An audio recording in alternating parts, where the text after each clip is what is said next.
are doing and why we are doing it.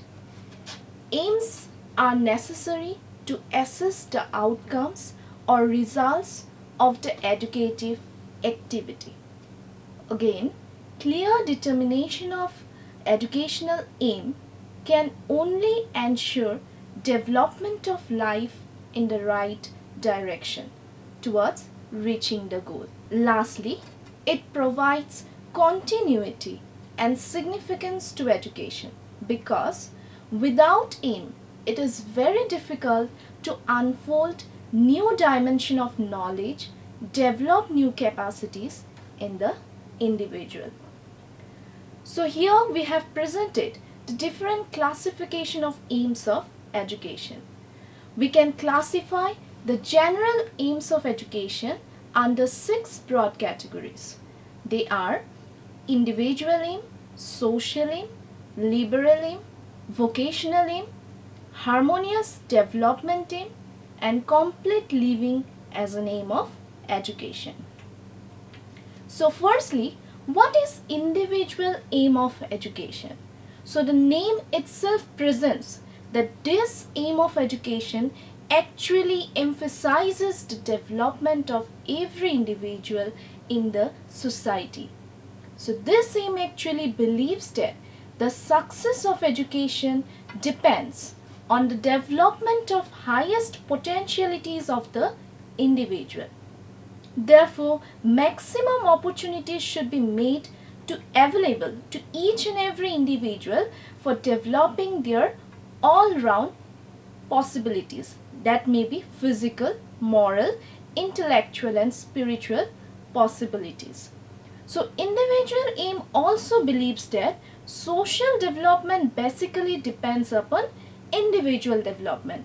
That means if an individual develops, that means together the society will also develop.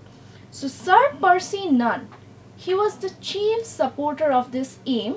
He mentioned that individuality is the ideal of life and added that a scheme of education is ultimately to be valued by its success in fostering the highest degree of individual excellence. The second aim is social aim of education. The name itself signifies that the education must emphasizes upon the society. We must provide education for the development of society. So the basic theme of this aim is the society itself. That means the society is supreme to the individual. This aim believes that the state or society in the supreme and individual exist only for the society. Individuals cannot develop in isolation from the society. Therefore, education must always work for the welfare and progress of the society. According to this aim, the interest of the society is supreme and the position of an individual is always subordinate to the society or state.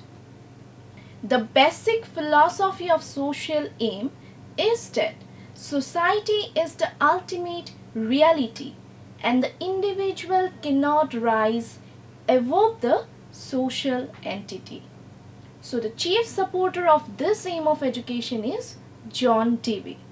According to him, every state must design education for social welfare and efficiency. A socially efficient individual will be economically self-sufficient and he will not be a parasite on society but will contribute positively towards the progress of the society.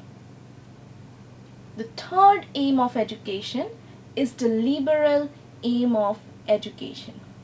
So the term liberal itself maintains that to liberate our mind, to liberate our soul, to liberate our body. So this concept or this aim of education is not a recent one. It is very old. The aim of education in the ancient time was to liberate the mind. That's why the provisions were made in the ancient time to include the subjects like philosophy, logic, geometry, fine arts, etc. in their curriculum. The supporters of the liberalism believed that man is considered to be far superior to animals because of his certain cognitive abilities such as thinking, reasoning, problem solving, etc. Therefore, liberal education laid emphasis on the development of these mental qualities of individual. Socrates, who was a Greek philosopher, was a chief supporter of this aim. He mentioned that one who had true knowledge could not be other than virtuous. So, education cannot but have knowledge as its important aim. The fourth and the important aim of education in the present day context is the vocational aim of education. We all know that we all take education only for the means of vocation, to be a money oriented person, to get some kind of earning, to get the livelihood in our life. So in the present or in the modern context, in the 21st century, the most important aim we can say is the vocational aim of education. So this aim of education has laid stress on practical aspects of education.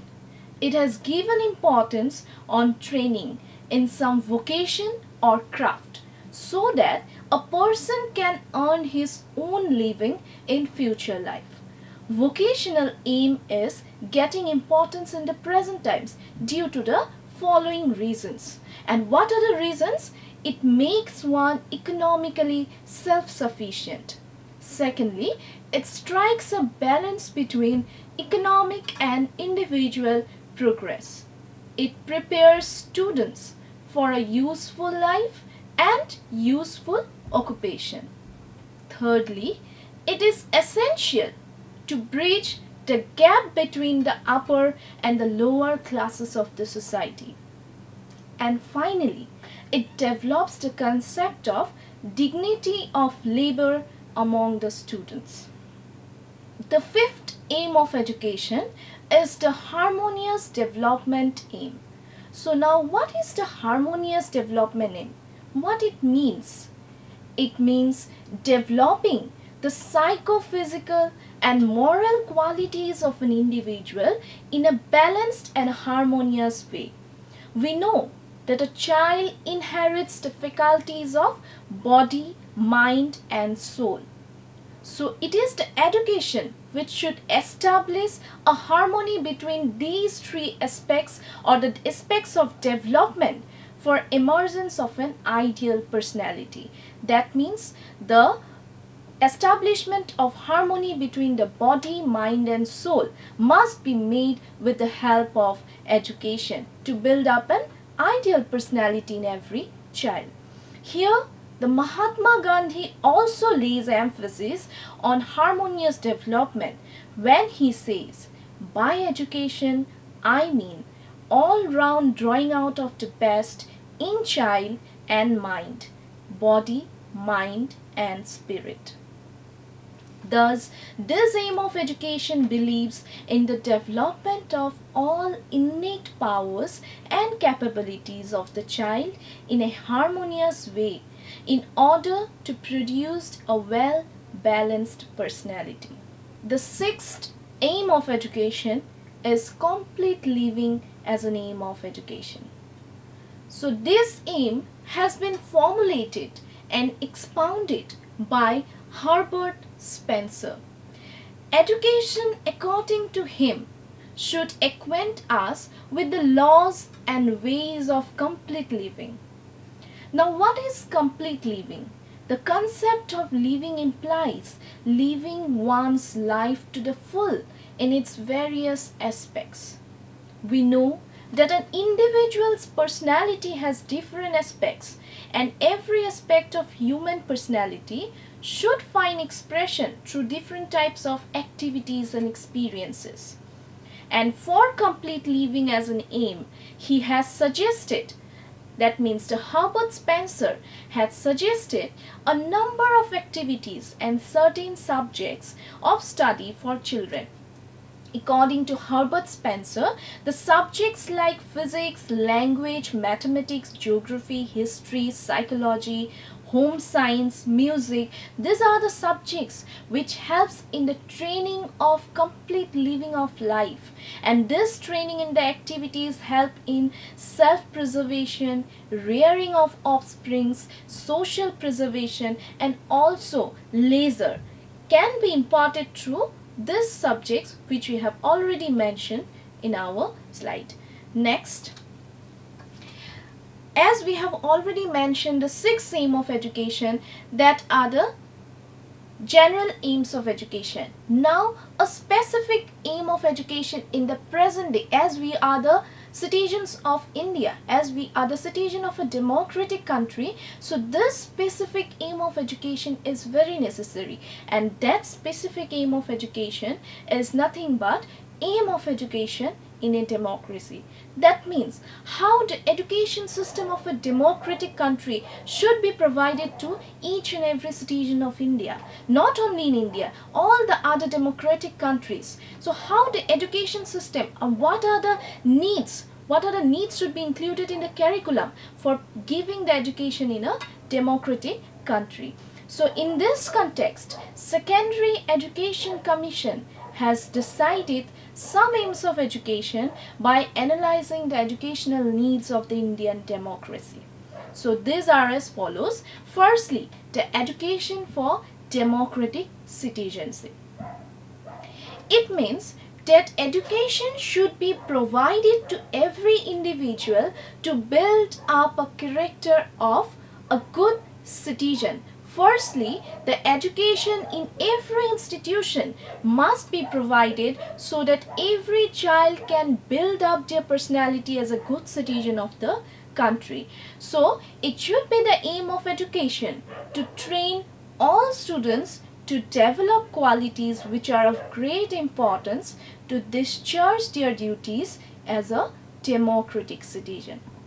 Next is the education for art of living. So what is art of living? We know that man is a social creature, and in a democracy every individual is important. Therefore, individual has to be trained in the art of living a community life. That means to maintain a social life and to develop a good feeling, fellow feeling, brotherly feeling, friendliness. This kind of nature should be adopted by every children. And how the children will adopt these qualities? With the help of education provided in a country, in a democratic country of our world. So for this development of virtues like tolerance is necessary for mutual goodwill, and these virtues should be developed through education. Next is development of a sense of true patriotism. So true patriotism is another important aim where education has to play a very important role by organizing some workshops on the issues of the state and national topics, and also celebrating anniversaries in memory of the great men of the nation. The students ought to be taught that they are not only the citizens of their own country, but they are the citizens of the whole world. Next is the most important, that is development of vocational efficiency. So success of democracy depends upon its efficient citizens. So development of the country is possible only through promoting skill and efficiency. Development of personality is the next point. Here in a democracy, personality of individual is very important, which we already know. So for all round development of individual, some kind of subjects should be included in the curriculum which is provided by the educational institutions. So what are the subjects? The subjects are like art, craft, music and dance. And these should be included in the secondary school curriculum along with national discipline scheme and national cadet corps, etc. for physical development. Last but not the least is education for leadership. So leadership through education means leadership in all fields like science, literature, art, culture, etc. A leader must possess the virtues like tolerance, wisdom, understanding, discipline, and justice. So, training for leadership is necessary for the development of these qualities, and a suitable system of education can provide such training. So, this in a brief how the education system should be in a democratic country. So, in gist, I can say that we have got in the aims of education, we have got the 6 general aims of education which we have discussed, and the specific aims of education for a democratic country like India has provided. This is some important points as provided by the Secondary Education Commission. So here in a gist it has been completed, and we can say these are all the aims of education. Thank you.